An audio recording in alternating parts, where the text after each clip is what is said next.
Hello guys, ഞാൻ ഇന്ന് hair ഫ്രൈയിൽ chicken പൊരിക്കാൻ പോവാണ്.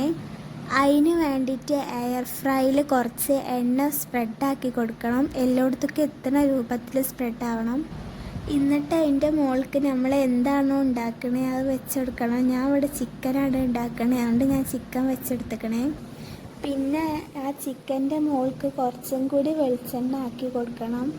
എന്നിട്ട് ആ എയർ ഫ്രൈൻ്റെ ഉള്ളിലേക്ക് വെച്ചെടുക്കണം. എന്നിട്ട് നമ്മൾ എന്താണോ ബീറ്റാക്കണ്ടേ അത് നെക്കി കൊടുക്കണം. അപ്പം എത്ര മിനിറ്റാന്ന് കാണിക്കും. എനിക്ക് 35 മിനിറ്റ് വേണം ഇത് ബേക്കാവാൻ വേണ്ടിയിട്ട്. 35-ലൊരു 15 മിനിറ്റ് ആകുമ്പോൾ നമ്മൾ മറിച്ചിട്ട് കൊടുക്കണം. മറിച്ചിടുമ്പോൾ നന്നായിട്ട് ശ്രദ്ധിക്കേണ്ടത് നമ്മൾ കൈ പൊള്ളോ എന്നുള്ളതാണ്. പിന്നെ മറിച്ചിട്ട് 15 മിനിറ്റ് കഴിഞ്ഞതിന് ശേഷം നമ്മൾ വീണ്ടും എടുക്കണം. അപ്പോഴത്തേക്കോ ഈ ചിക്കനായിട്ടുണ്ടാവും.